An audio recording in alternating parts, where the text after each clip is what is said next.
வருங்கால அரசு அதிகாரிகள் அனைவரும் கனவுகான் சேனல் அன்புடன் வரவேற்கிறது. வருகிற வருஷம் 2025 இருக்குங்களா, எஸ்ஐக்குன்னு பார்த்தீங்கன்னா 1300க்கும் மேலே வரதுக்கு வாய்ப்பு இருக்குன்னு சொல்லியிருக்காங்க. அதே போல் பிசிக்கு வந்து 10,000க்கு மேலே வர வாய்ப்பு இருக்குன்னு சொல்லியிருக்காங்க. வேகன்சி நம்ம வந்து கணக்கில் எடுத்துக்க தேவையில்லை. ஆனால் கண்டிப்பாக வந்து 2த்துக்கான தேர்வும் வரப்போகுது. அது குறைவாக இருந்தாலும் சரி, அதிகமான வேகன்சியாக இருந்தாலும் சரி, நம்ம இப்போத்துலேருந்தே படிக்க ஆரம்பிச்சினா தான் அந்த வேலையை நம்ம வாங்குறதுக்கு தகுதியானவங்களாக மாற முடியும். அதுக்கு தான் சொல்கிறேன், இப்போத்துலேருந்தே படிக்க ஆரம்பிச்சிருங்க. போலீஸ்க்கும் எஸ்ஐக்கும் போகணும்னு நினைக்கிறவங்க இப்போத்துலேருந்தே பிசிக்கல் பண்ண ஸ்டார்ட் பண்ணுங்கள். கிட்டத்தில் வந்து பிசிக்கல் பண்ணோம்னா நம்ம பாடி அதுக்கு அடாப்ட் ஆகிறதுக்கு டைம் எடுத்துக்கும். அதுக்குள்ளே பிசிக்கல் வச்சுட்டாங்கன்னா எல்லாத்தையுமே டபுள் ஸ்டார் அடிக்க முடியாமல் போகிறதுக்கு வாய்ப்பு இருக்குது. அதனால் இப்போத்துலேருந்தே பாடி அடாப்ட் பண்ணுங்கள் பிசிக்கலுக்கு. டிஎன்பிஎஸ்சி ஆனுவல் பிளானர் விட்டாங்க.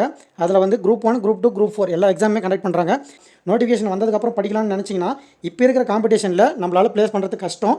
அதுக்கு தான் சொல்கிறேன், இதுக்கான ஃப்ரீ கிளாஸ் வந்து கண்டக்ட் பண்ணலான்னு இருக்கோம். அதுக்கு விருப்பம் இருக்கிறவங்க கமெண்ட்டில் சொல்லுங்கள், கண்டக்ட் பண்ணலாமா வேணாமான்ட்டு. 2025 எல்லாருக்குமே வந்து கவர்மெண்ட் வேலை கிடைக்கிறதுக்கு என்னோட வாழ்த்துக்கள்.